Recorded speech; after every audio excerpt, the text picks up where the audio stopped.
And thank you. Thank you guys for having me, and not the first time, I guess, but not the last, I hope, if you let me in after that. So Israel went through a serious political revolution, basically, in the last year, okay? After what seems like forever, Netanyahu is no longer the prime minister. I think most of us almost associate the word prime minister with Netanyahu. And now we have a new prime minister. It's a very interesting government. It's a coalition of the left, the right, the Arabs. I don't think that coalition would have been possible without Netanyahu, because the main purpose of that coalition was to bring basically some sanity and order to the country. And I'll talk about it a little bit more. But it is a very interesting government. It's the most diversified government in the history of Israel and maybe in the world right now, okay? So there are 9 women ministers. There is a gay minister, black minister, how do you, politically correct word for handicap? No, I mean, she's in a wheelchair, a minister in a wheelchair. There's a first time an Arab party joined, which I think is very, very significant. And you have the prime minister is wearing a kippah for the first time. He's a modern Orthodox. So we're looking at really from across the board government that represents most Israelis, okay, in reality, right, left, and center. Still, the majority is very, very thin. It's 60 to 59. Okay, so every time, or 61 to 59. So every time there's some controversial issue, it's difficult to pass the bill. But overall, this has been a blessing to Israel, because Israel didn't have a budget for 3 years. I don't know if you understand what does it mean in Israel, but the budget is composed of 2 sections. One section is automatic, so all the government employees get paid. Okay, no worries about that. Okay, that's an automatic. But all the other, let's say, external contractors don't. And a lot of the country is depending on it, okay? You want somebody cleaning the street cleaning is, let's say, an external contractor. It's not a government budget, usually it's local. But there are many other related issues that are depending on government budgets. And I know institutions like Yad Vashem didn't get the money they deserve because they are not part of the automatic budget, etc. So we're looking at things that hurt the whole economy across the board. And just passing a budget allowed, it's like you lifted a big weight from the whole Israeli economy. Suddenly things function. Okay? Also, the last 3 years, or maybe even 5, were all devoted for keeping Bibi in power and not keeping the country running. From birthdays is putting our destiny in our own control. We are no longer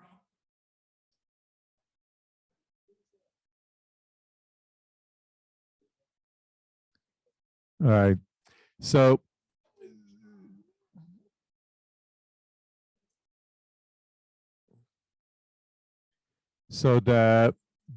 basically the country is now functioning. Ministers that couldn't do anything and didn't do anything in the past, because one is that Bibi was the minister of 5, 6 different things, and everything was devoted to one thing, to keep him in power. Suddenly we have ministers that actually work on doing the job that they need to do, and for the last few years nobody was, so the difference is huge.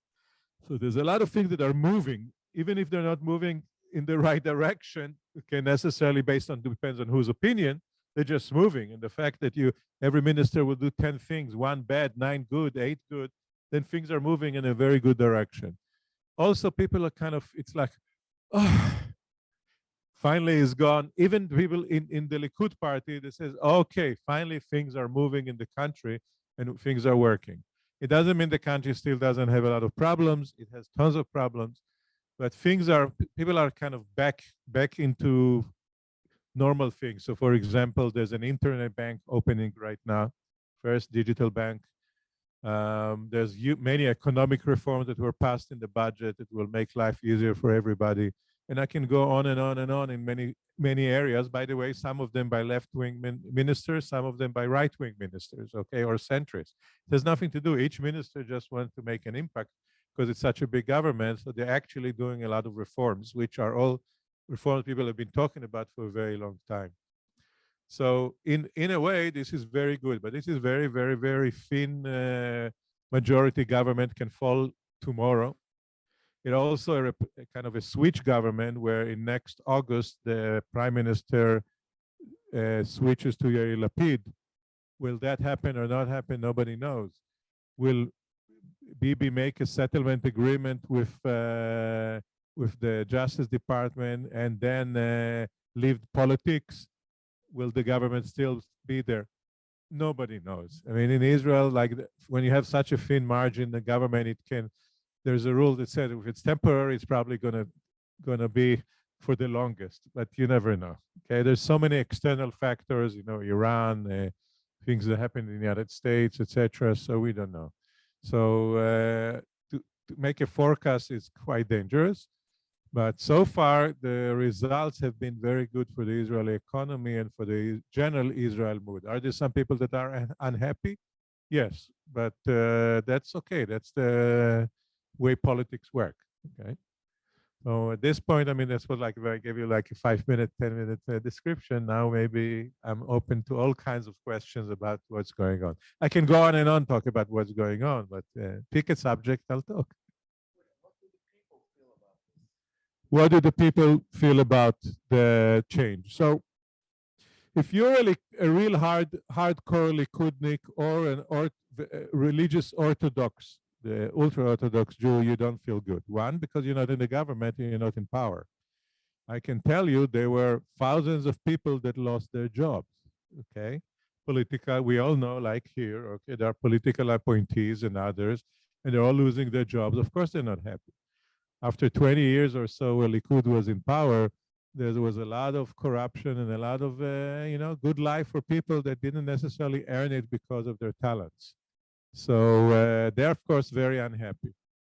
There are many people who are very unhappy with having an Arab party in the government. There are people who are unhappy with having a left-wing government.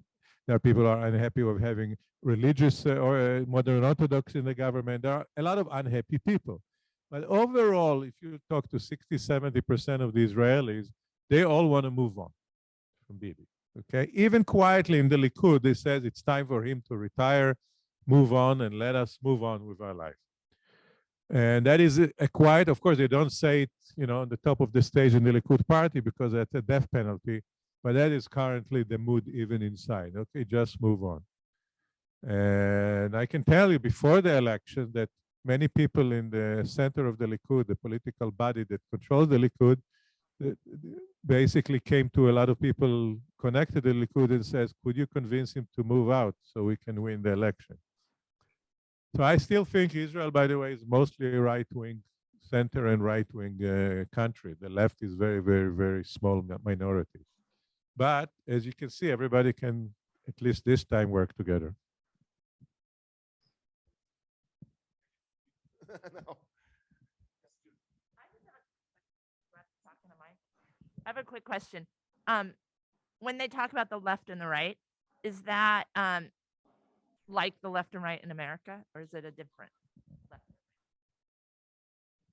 left? No, it's not like the left and right in America. So there are two issues. Issue number one is the Palestinian slash conflict. That is left and right, okay?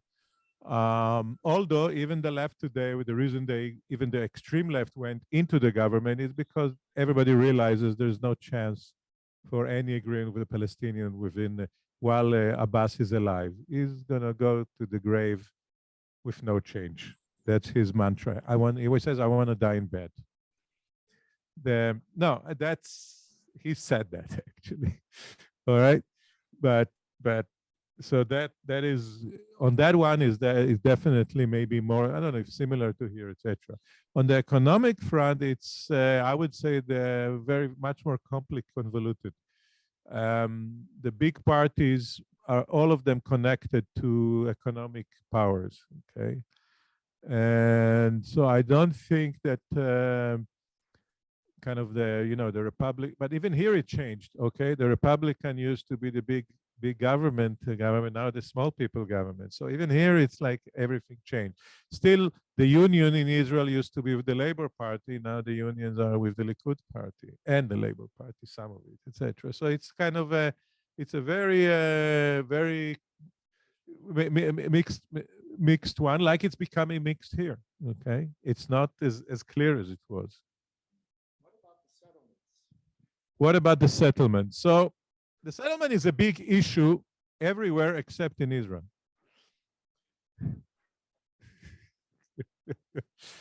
Nobody cares. It's not an issue. Do 2% of the Israelis care about it? Yes. All right. Or maybe 5 or 10%. Do the rest of the people care about it? Not so much. The first issue is, what is the definition of settlement? So during the Clinton years and the Clinton agreement, we had a definition of the settlement. They were the Jerusalem. They were the big settlement that will not be given to the Palestinian. It was already an agreement in the end of the peace agreement. And there were the small settlement that will probably be cleared like they were cleared in Gaza. Came Obama and said, no, everything is a settlement, even Jerusalem. That is something that even the most extreme left in Israel don't accept. Okay, that definition. Okay, I'm sorry, we don't. Nobody does.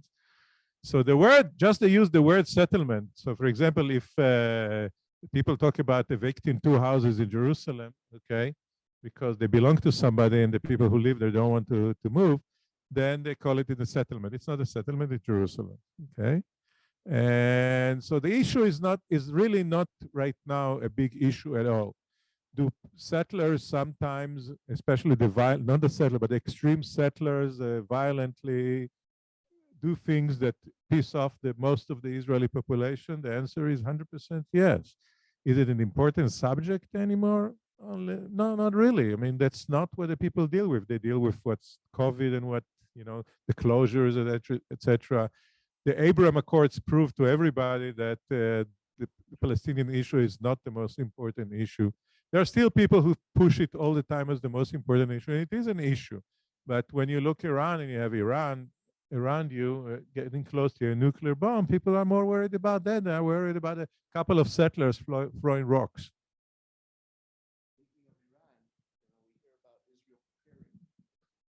So the question, what about Iran and Israel preparing for war? So in Israel, if you ask where it is a coalition from right to left and everything together is all about Iran. There is a total disagreement with the US policy as it is today. Give that many in Israel, by the way, think that we should not have left, that Trump should not have left the JCPOA agreement. There are people who think that the agreement was better than having a non-agreement, okay? Make no mistake about it. That is a lot of opinion, including top security institutes, etc. It's more of a question of a timing, etc. But the threat is highly recognized. Iran is not just running towards a bomb, but it activates its proxies around the Middle East. Just today, I want to remind you that the Houthis, which are a proxy of Iran in Yemen, shot a missile on Abu Dhabi's airport. Okay? One of the largest in the world. So we're talking about Iranians on the northern border of Israel. We're talking about nuclear. We're talking about terrorist organization around the Middle East. And the friendliness of the United States, the new administration, towards Iran is not looked favorably in Israel.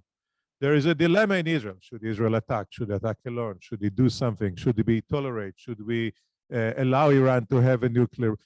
That is an argument that is going on in Israel for the past 20, 30 years. Okay, it's not new. It exists. It's a legitimate argument, by the way. It's not that it's not a black and white situation. It's very difficult to do.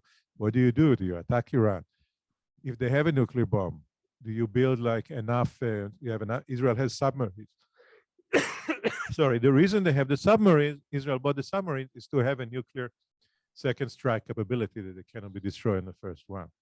So, big questions.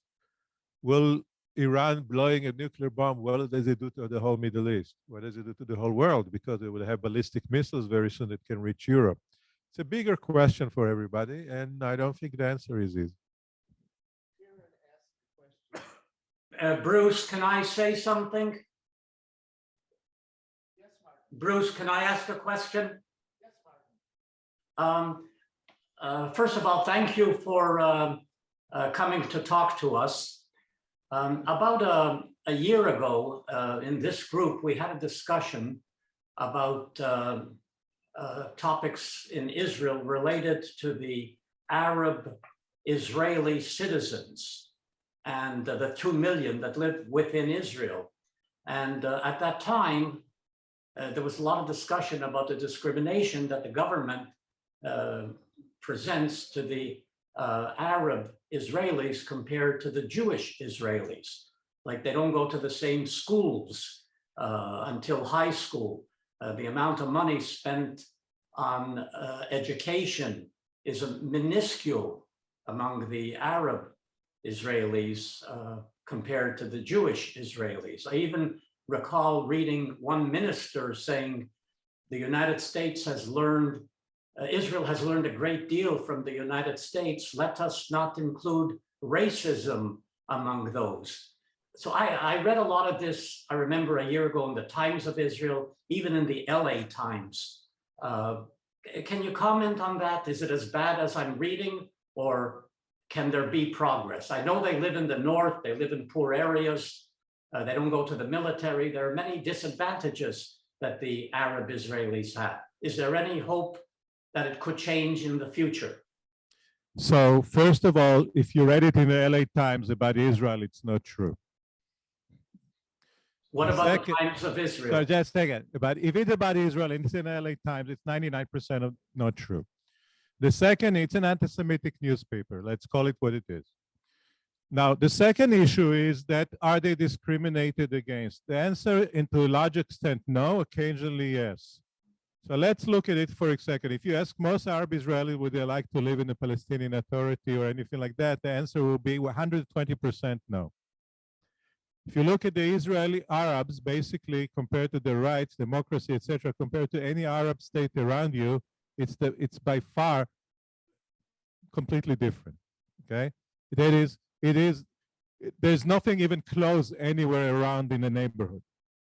If you look at the Supreme Court judge, it's an Arab. If you look at the ministers as Arabs, okay, even before the coalition, they were Arab ministers, okay? So if you look at every facet of our society, police everywhere, you look Arabs everywhere. If you just go to the mall, okay, you'll see Arabs walking around everywhere. If you happen to have to go to the hospital, an Arab will be in the bed next to you most likely, okay? And of course, your doctor and pharmacists and nurses are likely to be Arab, okay? That is not discrimination by far. When it comes to budgets, it's a little bit more complex than that, okay? So I'll give you an example. One of the issues is about building permits. So people say they don't get building permits. The reason they don't get many time building permits is because they haven't done a CCR, a planning for the area. And the reason they haven't done a CCR because they want to keep living, many of them, in family structure buildings. That is, you build like a 4-story, 3-story building that all the family lives in it for a few generations. That's wonderful. There's only one problem. If you've been to Israel, you've seen most Israelis live now in a 10-story building because there's just no space. So when you do a planning for Tel Aviv, most of Tel Aviv is the new areas will be high rises, okay? And most of the country is high rises buildings, all the new ones that are built. Very few people live in smaller buildings. Why? Because the country doesn't have enough space to do that. So until the Arab municipalities agreed now to build also high rises, nothing was approved, which was the right decision, okay? And then budget came in. The second problem they have is a societal problem, which takes time to go. So if you go to many Arab, you said that they're living in poor areas. That's a total lie. Okay. If you ever drive, okay, through an Arab village, you'll see the houses are huge. I mean, they're huge, very elaborate stone houses. They look excellent houses. The street looks like a piece of dirt. Okay. It's like you look 1 yard away from the house, it's like garbage from the third world. The house itself is a palace. Part of it is cultural, and part of it is when I say cultural, is the way the Arab society is still built. It's built around families. So let's say if you have a municipality of 10,000 people in etc., it's really 3 different big families. Okay? No, it is historical. So when one of them is in control on the voting, the other family doesn't get any money. And since they all live in the same areas, then nobody maintains the street over there. And all the money goes to one family. It is still a big problem in many Arab cities. And that's why many times there is a process in which the government can take away the power of the local elected government when they go bankrupt. Okay. And that's what had happened many times in order to save the city from itself. Okay, the family and many of the families says we'd rather have somebody from the outside run the budget because then at least it's divided equally. So we have problems, okay, in Israel with the Arab population. I think one of the greatest news, and I'll finish with that on that, is that the new party that entered the government is for the first time an Arab party that is not a political Palestinian party. Most of the previous party basically says we're inside agent in the Israeli parliament of the Palestinian interest. This party, for the first time, he ran on something. We don't care about them. We care about them, but that's not the most important. Most important thing is how people get jobs, how people get education, etc. And by the way, the best rated, highest level high school in Israel is Arab. I have a couple statistics I heard over the weekend too. 40% of Haifa University is Arab, 20% of the Technion is Arab, and that the only part of the country which is really suffering right now is the Bedouin community in the south. Everywhere else, the Arabs are integrated totally. 30% of the doctors are Arabs, and most of the teachers are Arabs. So I think we really have to look carefully, as Yossi said, at where the information comes from. Karen asked a question about the destruction of those houses in Jerusalem, where they said that some of the houses were destroyed, having interiors. We can't hear. So it's okay. It's okay. Let me read Karen's comment. All right, Karen's comment is, oops, I lost it. 1 second. Israel always seems to have a big PR issue. Last week, there was a big story about tearing down a house of a Palestinian family where the personal things were still in the house. What is the backstory of this event? So generally speaking, there are 2 types of tearing down houses for Jews and for non-Jews, by the way, okay, and Arab. One has to do when somebody builds something illegally, okay, all right, in an area. If you recall, a few years ago, there was a settlement that expanded into a Palestinian territory illegally, and their houses were destroyed, okay? They refused to evacuate them. They fought to evacuate them, so they were destroyed with the things inside because they had to be forcefully moved, okay?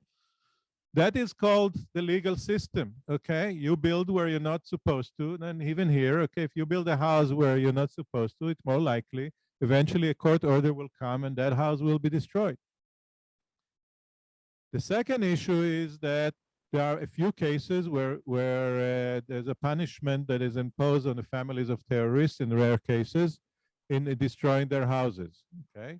There's a big argument whether that's effective or not effective, but that is, again, it's approved by the courts. They can appeal, they've appealed.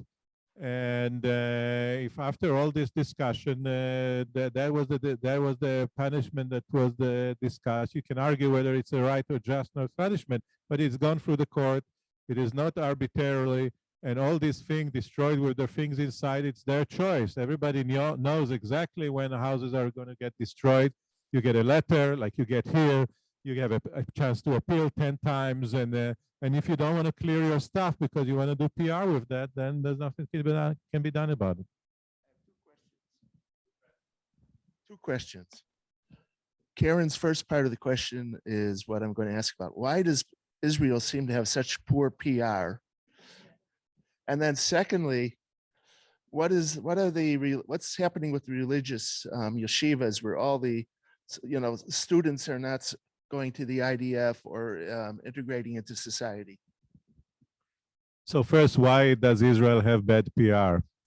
Well, there's a lot of answers to that, or non-answers. But just to give you an idea, problem is for everybody to speak in one voice, okay? Because you put two Jews on television, and they agree with one another, they sound like they're arguing, okay? You put the Palestinians on TV and you ask him what's the weather, he says before the occupation or after the occupation. So they have very much better messaging, and we're a democracy, they are not. So they can dictate those messaging across the world, okay?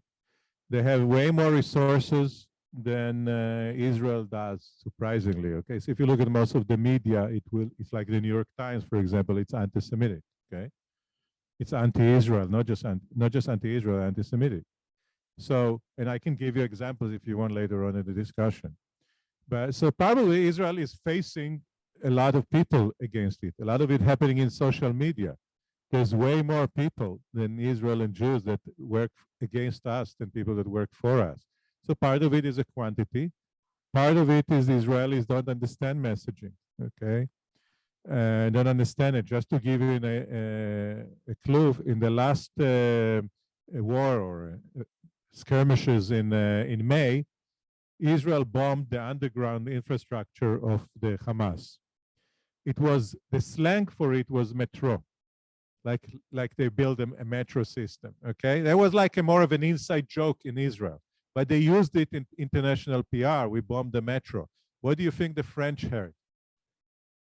Okay, so people don't think enough, and there's not enough concentrated and organized communication in Israel. I hope that will change in the future, but even Jewish communication is not, as I said, two Jews, they sound not exactly the same. The second question is about the Orthodox. So one, they lost some money as a result of the new government. There's less money, less budgets. But you have to remember that 50% of their income comes from donations. Okay, people donate for those yeshiva to be on. Also, people look at them. There are so many types of Orthodox Jews, okay? So you look at them as one big picture. No, there's all kinds. First of all, there are Orthodox Jews that go to the army. They're now even going to open a woman-only unit for Orthodox women. Okay, that's a new thing that is coming about. If you look at their work participation is going up for the past 20 years. Okay, so they leave the yeshiva earlier and they go to other jobs.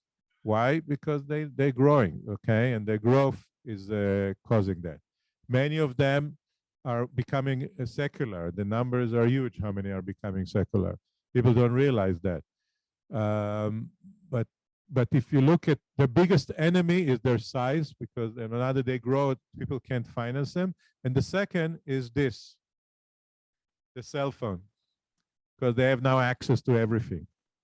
So they have what they call kosher phones. Kosher phones are phones that are limited to where they can, what they can access to. But everyone who's over 20 in the Haredi community has two phones, one kosher and one real, okay? So you can't block them from the outside world, and therefore their world is changing. So I don't, a lot of people look at it as an existential problem. I don't anymore. I used to. I think the forces of economics and size and everything like that are dictating what's going to happen. The biggest problem they have right now is finding houses for the children. They have a lot of children. Housing in Israel is one of the most expensive in the world. Therefore, house pricing is one item that you'll always find a religious party working with everybody together. Why? Because that's the number one problem for every religious family.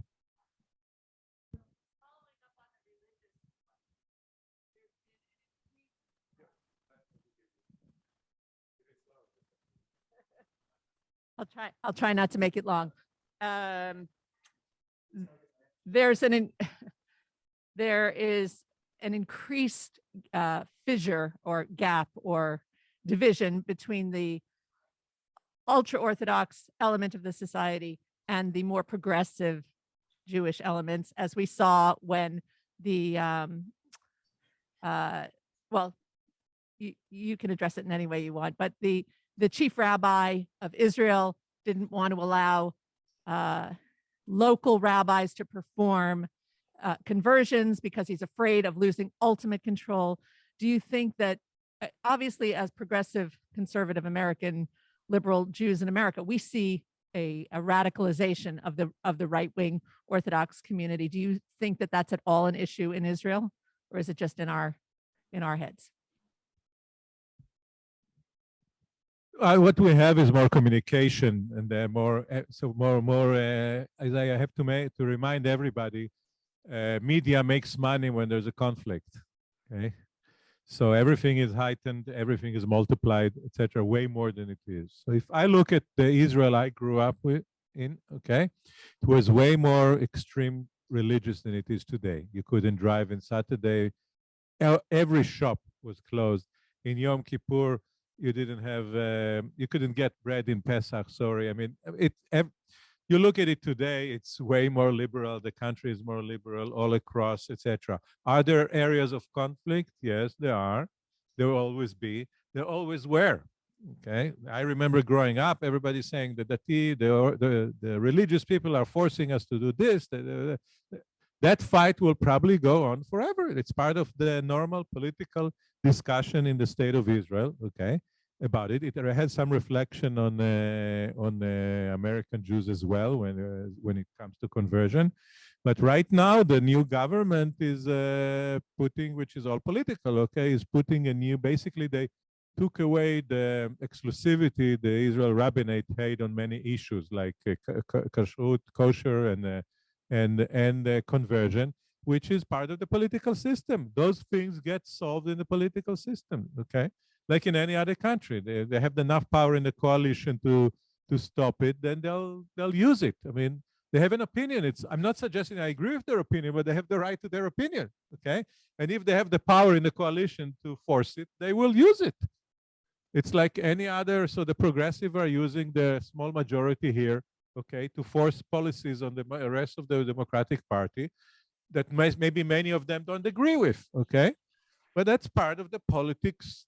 You agree, don't agree, that's a legitimate political push and pull, okay? So I don't think it's anything different than it ever was in terms of the political push and pull. I think actually right now it's even, Israel is way more now secular, open, and free than it was when I was growing up. We have a question. Could you explain the LA Times and the New York Times coverage of Jewish issues? You mentioned that you had examples how they were anti-Jewish, anti-Israel. So you have to look at the New York Times historically, okay, for example. I'll talk about the New York Times more, my expertise less than the LA Times, okay? So if you look at it historically, the New York Times was against the establishment of the State of Israel. The New York Times covered the Holocaust, not covered up, okay, the Holocaust, okay? They knew, they put it in the back pages or lied about it knowingly, okay? So the New York Times has historically been always anti-Jewish, anti-Israel. Well, despite the fact that most of its readers, a lot of its readers are Jewish and owned by a Jew. But, or at least some of it not, because the second largest, most influential shareholder is Lebanese from Mexico. But if you look at what's happening right now, it's a bit different than the historical prospect. The New York Times is no more an advertising model. It is a subscription model right now. Therefore, you cater for the subscribers. Also, most of the journalists was always a low-paying job, okay? And people came through the ranks and they represented all of America. Now, with the cost of living, the salary that you get as a journalist in New York, you cannot live in New York. So therefore, basically the only people who can be are basically journalists today are elitists that have a rich family that pay for their lives so they could be a journalist. Okay, so it's like artists. Okay, artists can't make a living; they have to have a rich family. The same way, it's now the journalist. So that comes. The whole culture of the organization is completely changed. And right now, it also many like 10 years ago they put as the president, they put the head of the BBC, which was kicked out of the BBC for being anti-Semitic. Bruce, can I also continue on that topic for a minute? I mentioned before the LA Times and the Times of Israel as being critical of the government against the Arab Israelis. What I didn't mention is most of what I read was in the Jerusalem Post, in the Haaretz, in the Times of Israel. You're not going to call them anti-Semitic, are you? Yeah, but you probably would put the Washington Post, which I read all the time, as anti-Semitic. So there's two different things. Okay, first of all, I'll give you an example. So the New York Times, I have a collection of 2,000 anti-Semitic incidents in the New York Times. Okay, so I'll go back to Haaretz, etc. in a second. So so the New York Times says, for example, that this person is a good Jew when they describe some artist. Okay, he's a good Jew. If you said it's a good black, you'll be out of the New York Times in 5 seconds. He had a Holocaust survivor mother, which was part of the event, was about Holocaust, etc. They didn't mention the word Holocaust at all. They said she lived during those troubling times. That's how they define a Holocaust survivor. Okay, I can have thousands of examples like that. This is not coincidental. This is policy. Let's talk about Israel's newspapers. Each one is different, and each one is different. By the way, Israelis criticize Israel many more than anybody else. Okay, Israel is a free democratic society, and Israel criticizes the government policies very much so. Let's say there's a person called Gideon Levy, okay, in Haaretz. It's a very famous writer that all the time cares about Palestinians. So I can tell you, I was once with him. We were at a conference in Berlin, and we had a few hours before the conference, so we went together to see the new Jewish museum. Me and a few, one of them is now the Minister of Diaspora, okay? But anyway, we went around, and we're looking at the museum. There's hundreds of years of history there. So, but he keeps talking about the Palestinians. After an hour, I tell him, look, we're in the Jewish museum. Do you mind now reading, looking around your Jewish history? He says, I don't care about Jews.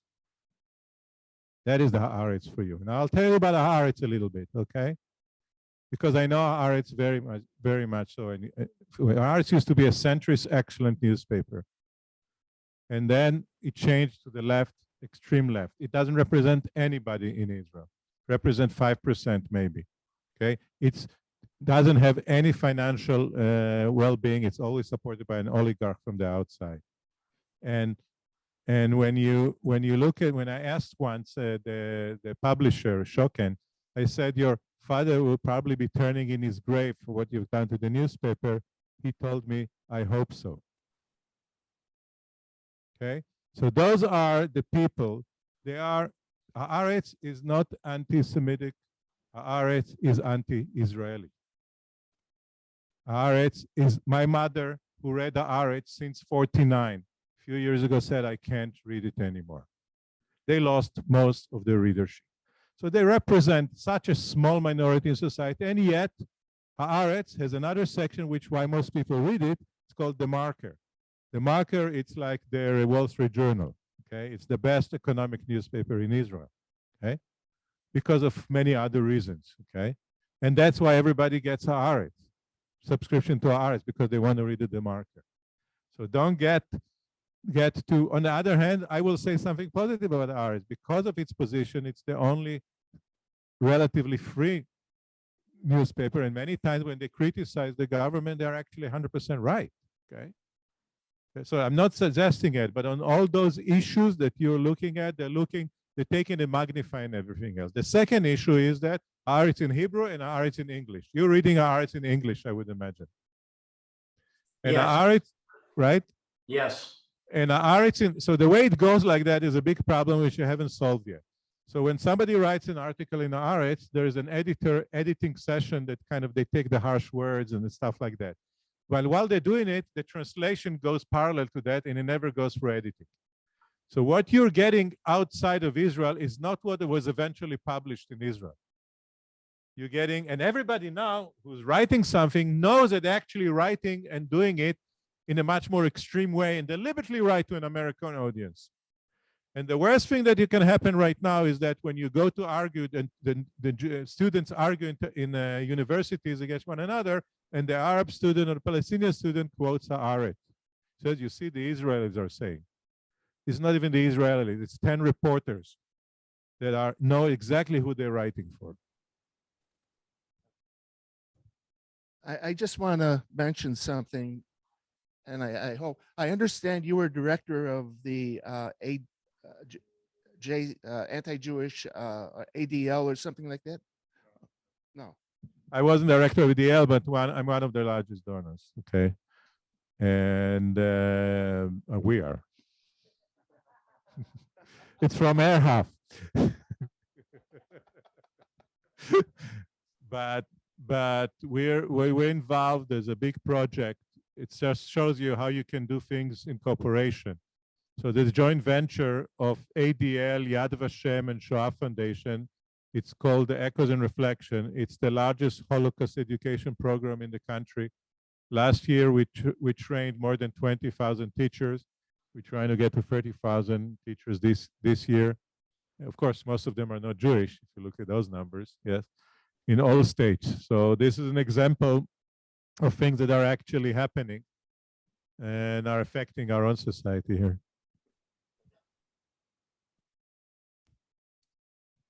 Yossi, you mentioned, throughout this discussion, it's coming up that, and you and I have talked about it, or I've heard you talk about it before, about the division between American Jewry and Israeli Jewry, especially around issues both happening in Israel, but also happening in America. And so I'm curious, just if you can talk about how something like what happened a few weekends ago at the temple in Colleyville, the anti-Semitic terrorist action, how would that be covered in Israel? And is there kind of a division on what's happening in America to Israeli Jews and what's happening in Israel to American Jews? So first of all, we're talking about Jews on both cases, so there is a division. It is part of it comes with the territory, okay? I will say the following. I would describe the American Jewish society and the Israeli society. There are problems, okay? I'll explain in a second. But we have like 3 generations in America, okay? The older generation, I would call it the Bernie Marcuses of the world, the 90 people, 90, 85, etc. and above. Most of them, I'll do generalization, it's more complex.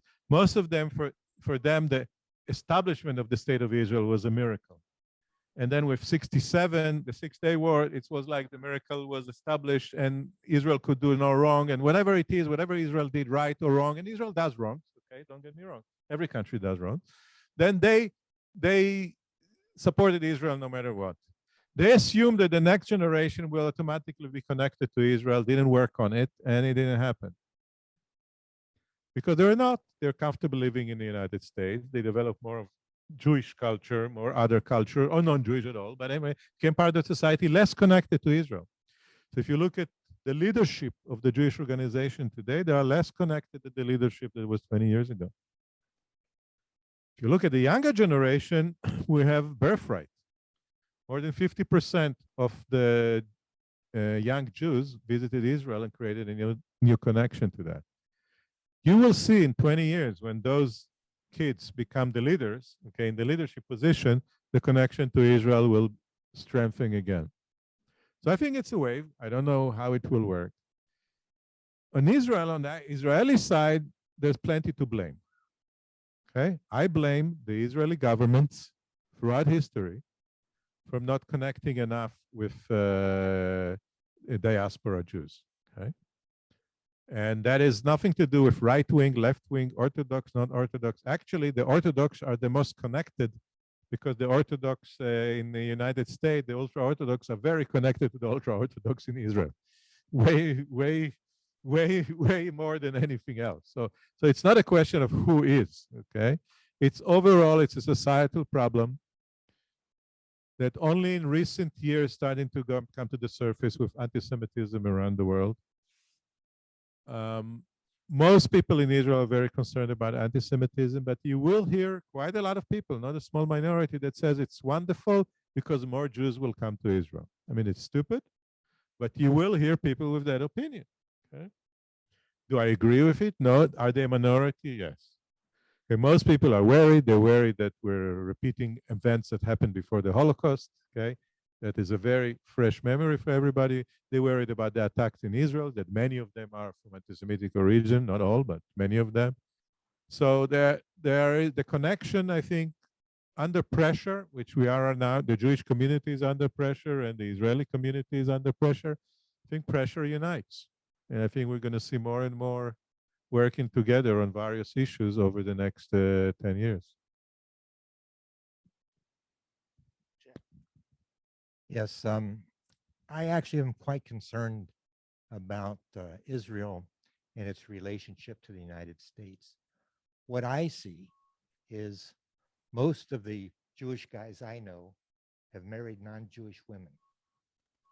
Number two, their kids don't have the same feeling about being Jewish or particularly Israel, and they really separate Israel from Jews, I believe. I have 3 children, 31, 28, 26. One has been to Israel, and they don't have a real good opinion of Israel.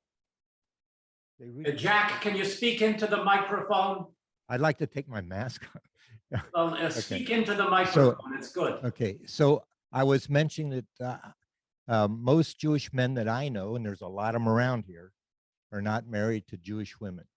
And their kids are sort of in between. They may go to Jewish schools or whatever, but they don't have the same relationship with being Jewish and the bond to Israel that I did. When I was 9 years old, it was 1948, and my friends and I were figuring, how could we get to Israel and join the Haganah and fight? You know, it's totally different now. One of my kids studied religion at a really good school, and part of their religion course, they went to Israel, and she came back and said, you know, those Israelis, they're not friendly, they're not nice, they're bullies. And I think that is something that bothers me. And I think that, and let me ask your opinion, how much do you think Israel is dependent on the United States for its survival? It's interesting to me that the newspapers like the New York Times, the New York Times and the LA Times, I don't know, I didn't know they were anti-Semitic, but the ones that don't seem to be anti-Semitic are like Fox News and the evangelical papers and programs. And you know, from Jewish history, they don't always stick with us. So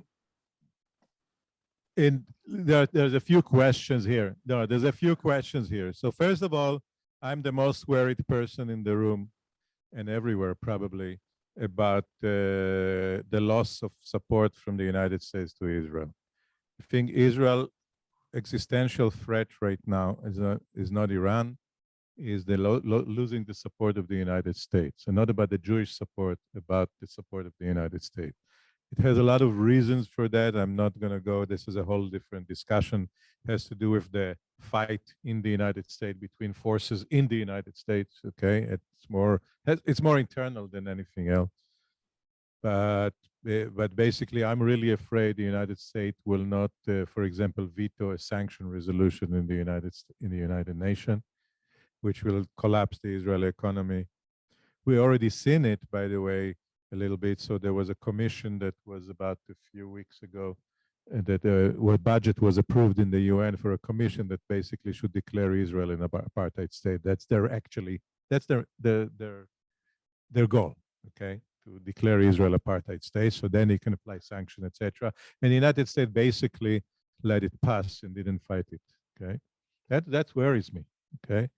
So I think Israel is in a great danger of losing United States support. Although I think, if you actually look at the surveys, it's only the certain elites that are in control that are doing that, because the level of support for Israel has never been so high.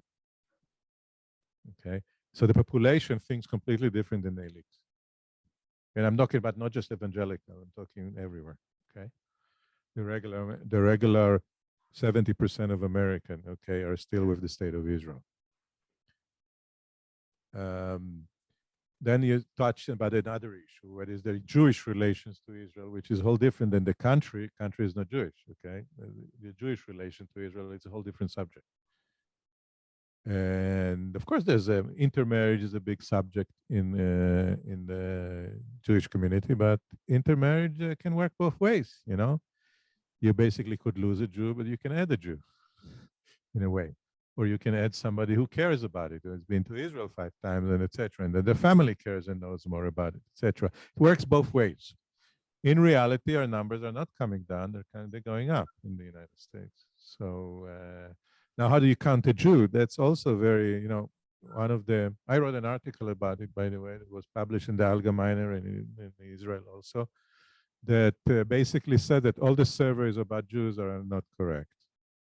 Why? Because it all depends on the definition of a Jew.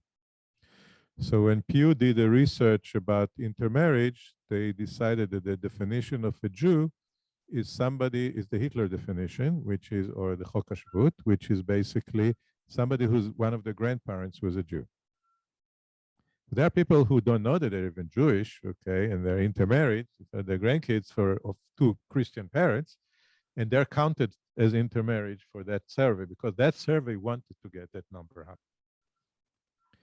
Another one is that, for example, in most Jewish surveys, I'm not a Jew. You know why? I'm an Israeli Jew. Just a minute.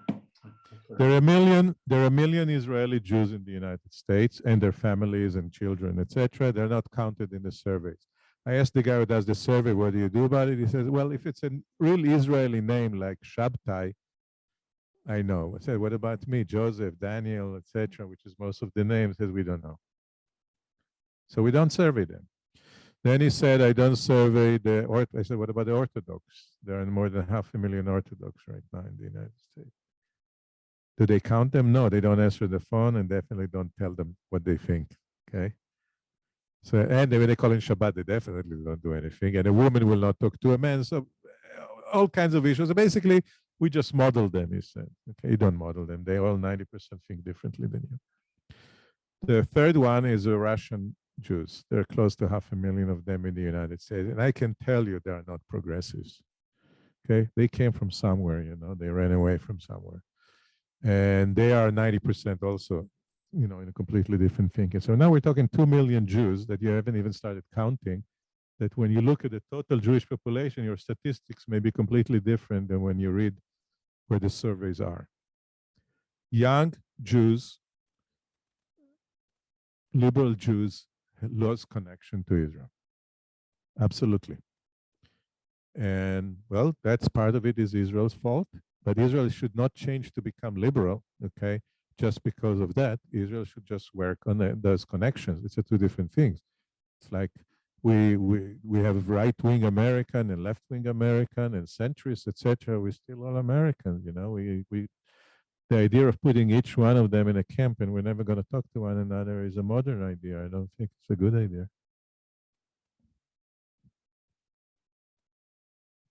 Thank you.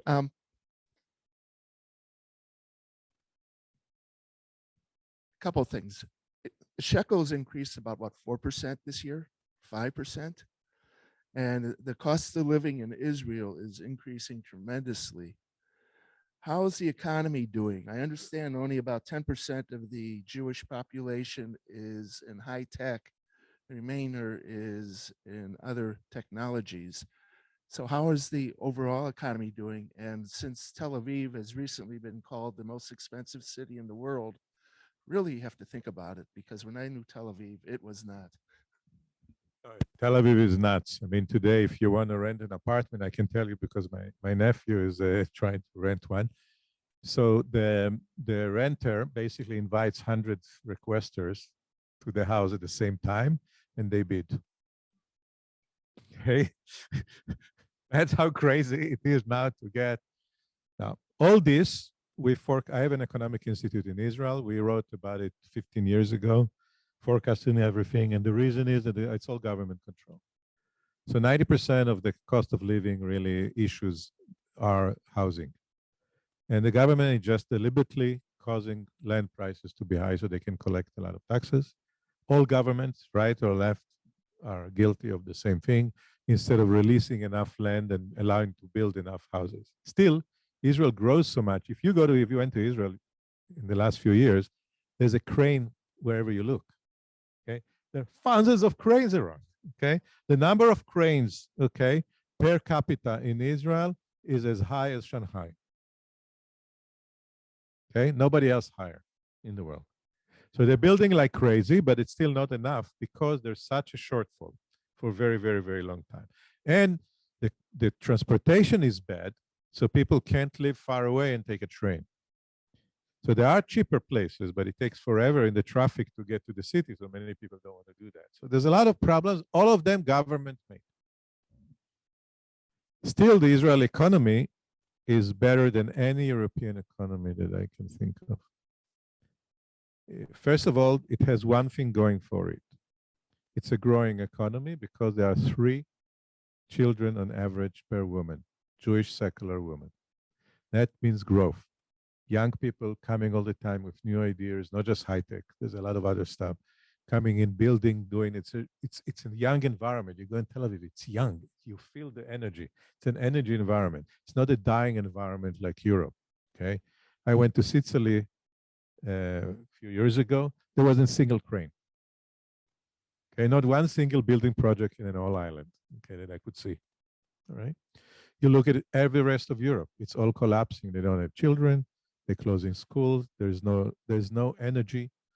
If you look at Italians today, okay, their standard of living is way lower than Israel now is 15. Income per capita is 15 in the world. Okay, who would have believed that 20, 30 years ago? Okay, so Israel economy is growing. There's a big division in terms of income between the high tech and the rest, but even the rest are moving. Just the high tech is moving faster. But if you look at Israel economy, it's not only high tech. People don't understand it. It's tourism, it's biotech, it's military, it's there's a digital, there's a fintech, which is not high tech. It's a different finance. There's so many new things that are happening in parallel. Israel is just a very vibrant economy. Does it have problem with COVID? Of course, COVID hit all economies around the world, but is it recovering? I think it is recovering very well. One thing was kind of brought out in a movie called was it Days of Tears, about the October War in Syria, and about the differences between particularly in this one was Moroccan and the Ashkenazi, but you still had the Ashkenazi and the Mizrahi and the Sephardic. Is there still tension between these communities? In politics, yes. So if you have a Mizrahi religious party like Shas, of course you're going to highlight it and et cetera, et cetera. So of course there are people who think, but I'm looking at my own families, okay? So my son-in-law is, his mother is Syrian, his father is Bulgarian. Okay, that's Faradi. What? Right, her sister-in-law, her sister was married to from some Jew from Kurdistan. Okay, her children are married. I mean, we're all the real reality of life. Okay, is that it's really now completely intermixed. Now, if you ask me if people in, it's more location based. So if you ask me if people in a bad neighborhood of Dimona are in less, yeah, there are places in Israel, but I think they're more on an economic issues, not so much anymore on the secular. Now, will people take advantage of it, etc., and high? Yes, but if you look everywhere, you look at the police. If you look at I think all the commanders of the police, I think majority are Sfardi. If you look at the army, everywhere you look, it's just the numbers play themselves out. Okay. So they're a little bit more behind. It's always like that. It's always like here. Remember, the Irish came. There was. It's always the last one that comes in is the one that takes the most heat. Okay, in that regard, and that is not different. But look, we have an Ethiopian minister right now. Okay. Now, are they more? Yes, they started also. Remember, a lot of them came with nothing. It's the people to a society where people already had everything. You start from a very low place. This is not easy. Okay, so yeah, there are problems. Okay, but are they? And I think some of them are. They are in some places even discriminated against. But are they going to be part of the Israeli society that takes like a generation, etc., to get in, etc.? Yes, the process is going.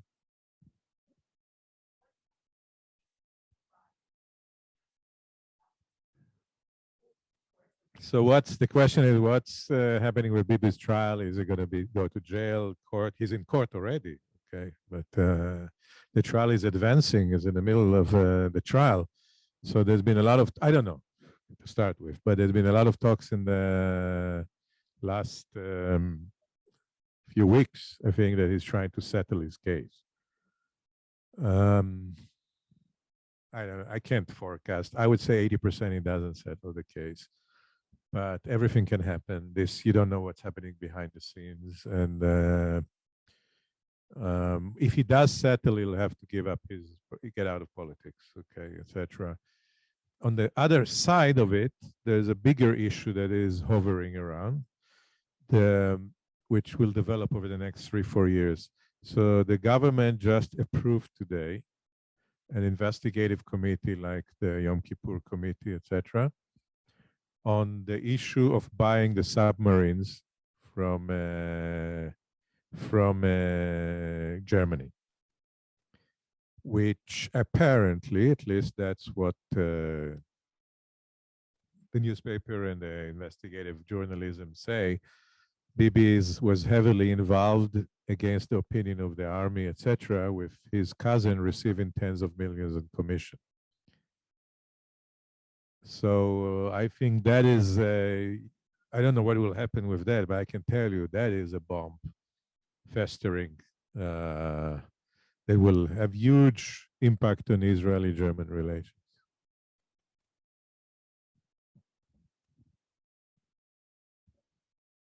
How are all these immigrants from France and the Olei Hamashim coming in? How are they recepted in Israel? Does Israel still give them benefits over all the citizens? Immigrants get the same benefits as always. So, for example, if you're moving here to Israel from the United States, you will get an exemption from non-Israeli source income, okay, for 10 years, okay?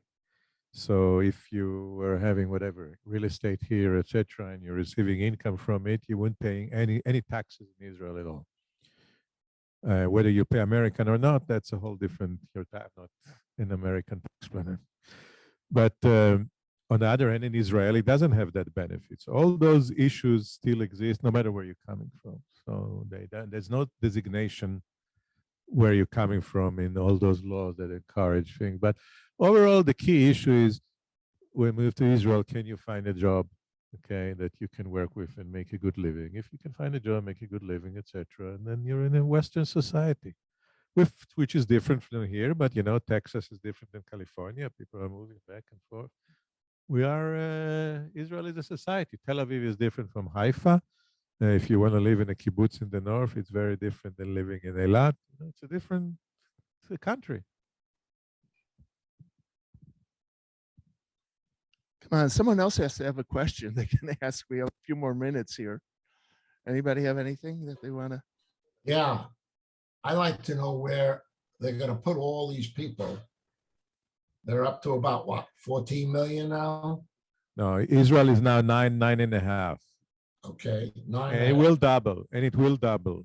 Okay. Where are they gonna put all these people?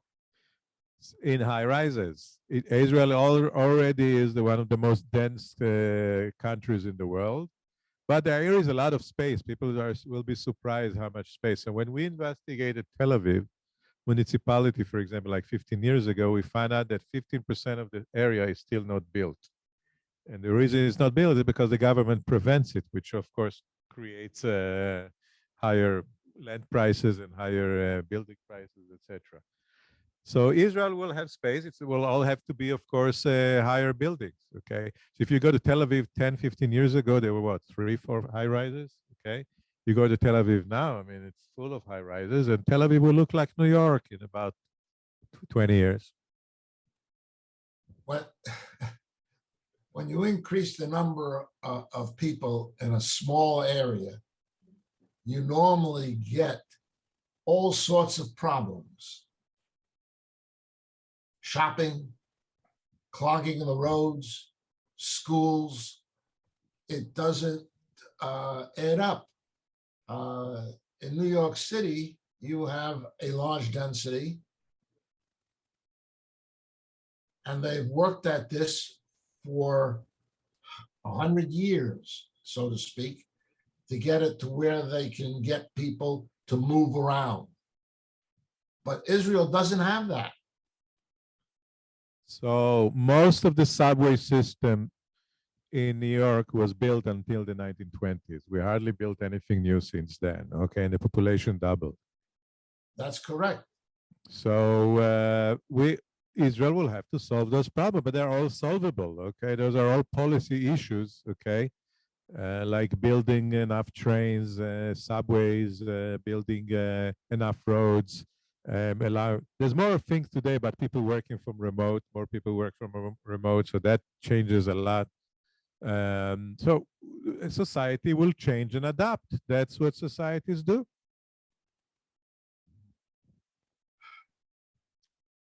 So thanks for coming. No one's asked about what your opinion is on a two-state solution, but that's not what's bothering me. The question that really is bothering me is, you're a tech guy, they say. I don't know what that means, but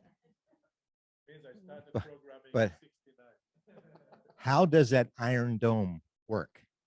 And is it really as effective as they say it is? That's important for me. So Iron Dome is, for those who don't know, it's a missile system to shoot down rockets and missiles, let's say short to middle range, okay? It's not shooting down the ballistic one, that's the arrow, and there's another one in the middle that shoots medium range rockets, because they all have different profiles of flying, okay? So the way the system works, there's a very sophisticated radar and basically forecasts once it when the missile comes out of the ground, it already knows where it will land. So it calculates where it's going to land in an area. If it's in an open area, it's not going to shoot it. Okay. If it's landing in an area it needs to protect, it's going to shoot at it. So it's a new type of missiles. America has also now bought that, helped finance it also, but also is buying now Iron Domes as well. And it has a percentage. Okay, I don't remember what it is. Of course, it's not always advertised. Okay, it's 95%, etc. It's not 100%, but it's pretty good. Okay, and it's actually the best weapon in the world that Israel has to protect Palestinians. Because could you imagine 3,000 rockets shot in Israel without Iron Dome, and they're killing 1,000, 2,000 Israelis. What do you think Israel will do in response? How many dead Palestinians would be there as a result? Israel couldn't afford to be being bombarded and having its citizens being slaughtered, so they had to go to Gaza, which will result in 10,000 people dead. Okay, no choice. With Iron Dome, what Iron Dome is kind of allow kind of a weird status quo that every couple of years they're shooting a few missiles and Israel protects with Iron Dome, does a few bombings here and there, but you know, and that's it. And we keep going on for another few more years. It's a weird situation, but it is facilitated by the Iron Dome, by the effectiveness of Iron Dome. You ask me if I'm in a high tech since '69. Yeah. Yes, they did. Yes, in Israel, you say there's right wing and left wing and more right. How did the COVID thing did it become political in Israel like it is here? And are there anti-vaxxers in Israel? We always hear how wonderful Israel is, but they're at 99%. But yet, my wife has Israeli friends that are very anti-vaccination because of all these theories and reasons and trying to reduce. It blows my mind, to be honest with you. So first of all, it's not a right-left-wing issue, but it is. It's interesting. It sometimes goes into that, but very, very like so. When the prime minister wanted to force people, I don't remember something like that, then the Liberal Party, the left-wing party, says you can't do that because of that. But those are more skirmishes. The politics of it entered in a different way because Naftali Bennett, the prime minister, wrote a book about how you really should manage COVID, saying that Netanyahu didn't manage it right. So now he is now responsible. So he's like, but it creates sort of a political tension. But overall, Israel was very quick to the vaccine, faster than any country, and probably have a higher vaccination rate than most countries. And there are people who don't want to vaccinate. You can argue whether right or wrong, but there are people who don't want to vaccinate. It's a free country. They don't force them. There's a lot of there's a fatigue, okay? Generally speaking, population fatigue from all the COVID craziness, I call it, okay? Because when people didn't know anything, they justified everything because everybody was afraid. When the more they got to know what's going on, people became, so say, why are you putting a mask on a 3-year-old, okay? And people say, I don't understand. They don't get sick, okay? So people started asking questions like here, anywhere else, and people started losing more and more trust in the government, in their actions, okay? And I think that's happening worldwide. I mean, you can see it here. I mean, also, okay? Yes, mask, not mask. N95 mask, the mask you're now wearing, which probably is not very effective, okay? So people are asking those questions. Israel is also a very dense population. So wherever everything happens, so if you're looking at the Orthodox, they can't isolate a person when they get sick. All the family will get sick, okay? They're leaving too many people in a small apartment, okay? That contributed to a very high infection rate in the beginning, and even now with Omicron. So I don't think Israel is very different than many other countries. If you just take a high view and go around the world, every country dealt with the COVID in slightly different ways. And the average results are practically the same. No matter what policies people did, the results are roughly the same. So there's a big question. We don't know. Remember, a lot of way we operate today is because we don't know. Like you said, you're a doctor. I don't know how many months after, let's say I had COVID a month ago, okay? You can't tell me how many months I'm sort of relatively protected. Nobody really know. We have some data that shows it, but we don't have data on the Omicron. We have the data is basically on the Wuhan virus, which is a 2-year-old virus. The Omicron is a different virus. Do we know how long I'm going to be protected from Omicron relatively? We don't know. Will I be protected from the next strain? You don't know. So there's a lot of I don't know. But people are, I think, got tired, like here. And that's what's really happening more than anything else. I don't think it's a political so much. It has political skirmishes around it. I think it's that people were cooperating, people were staying at home, people were doing that. And then slowly, you know, they got tired. I don't think it's different anywhere in the world. I have a rhetorical question, which I don't think you can answer or anybody can. What about Hamas and Hezbollah? So there are two different organizations. And by the way, talking about Jewish messaging, so we did a study. I'll talk about Hamas because it's interesting relating to the question that was asked. Most Americans, when you ask them, what is Hamas? What do you think they answer? The number one answer is they have no clue. So when you're using the word Hamas in television, they have no clue what you're talking about. You could talk about anything. Right? The second answer that you get, most common answer for the average American, is that it's food. Hummus. So, I'm sorry, guys. This is the reality of the American public. Okay. That was brought on by Sasha Cohen. Yeah. So the way we are there's an organization that try to kind of do PR or use Jewish talking points in PR. Then the way we use right now is Iranian-backed Hamas. Everybody in America, right or left, by the way, whether you think this policy or that policy, no, the Iranian-backed must be something bad. By the way, that's like a 95% rating, okay? Iranian-backed is something bad. So we're using Iranian-backed Hamas for the last 3 years.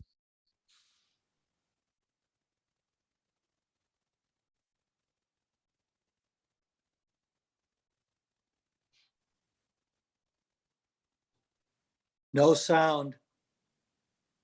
No sound.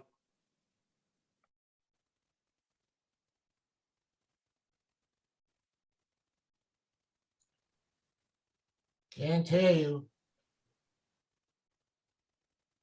We lost the sound. Can you hear me now? Yes. Okay, we've lost the batteries to the microphone.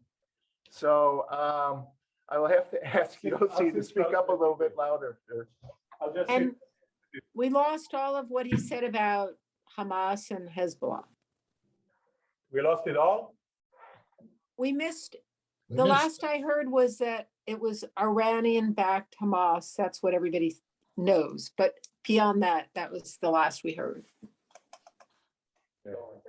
All right, just keep going. So Hamas is, remember, it's a terrorist organization, no matter what you call it. It's supported. The biggest supporter of Hamas is not Iran, the United States. Why? Because 30,000 employees of UNRWA, okay, are basically all Hamas. That's how they get their salary. Okay, and we are the largest. We are the largest supporter in terms of percentage of money that goes to UNRWA. So the question is, should we close? If we close UNRWA, we finish the Palestinian conflict. That's my opinion. There'll be peace in 5 years. But if you ask me right now, Hamas is a terror organization. They control their people. UNRWA is the UN relief agency for Palestinian refugees. There are 3 types of refugees in the world. There are the general. One second, let me. We're changing microphones again. Hold on a second, please. Can you hear me now? Yes. All right. All right. Okay. So there are 3 types of refugees in the world. General refugees, which they have a UN refugee agency, which after 2-3 years, you cannot continue to be a refugee. You have to stop. Then there are Jewish refugees, which never belong to anyone. Jewish refugees always handled by the Jews from Russia, from everywhere. The Arab refugees, there is no such a thing as a Jewish refugee. And the third one is the Palestinian Refugee Agency, in which you can be the great-grandson of somebody who lived for 3 weeks in Palestine before in 1948, and you're a refugee. That is the world we live in. Most of the refugees in Gaza are not refugees. They would all of them love to work in Israel. When Israel built factories on the border of Gaza, the Hamas destroyed them. So we're looking at the situation. They want to control their people. The only way they can control their people is by keeping their terror environment on them. And it's a problem. Hezbollah is a whole different story. Hezbollah destroyed Lebanon. Okay, it's first of all a Lebanese party. It is Hamas is first of all its purpose and mission is the destruction of the state of Israel. Hezbollah purpose of mission is not the destruction of Israel. It's part of the agenda, but Hezbollah purpose is to control Lebanon and the Shia. Okay, making Lebanon a Shiite state and control it as part of the Iranian proxy system of the Shia around the world. And so it's a very different agenda in their regard. And they destroyed the Lebanese economy. It's now in total collapse. The problem that if you look at it, during the last May conflict, nothing was happening from Lebanon. Why? Because Nasrallah knows. That's the message he got. Next time he shoots at Israel, Israel is going to erase every level of civilization in Lebanon. Every water structure, every bridge, every electricity, basically bombed Lebanon to the Middle Ages. And he knows that if that happens, his own people will kill him. That is the balance of power right now happening, okay, between Hezbollah and Israel. So it's very different, although both of them are Iranian supporters, but the background is quite different.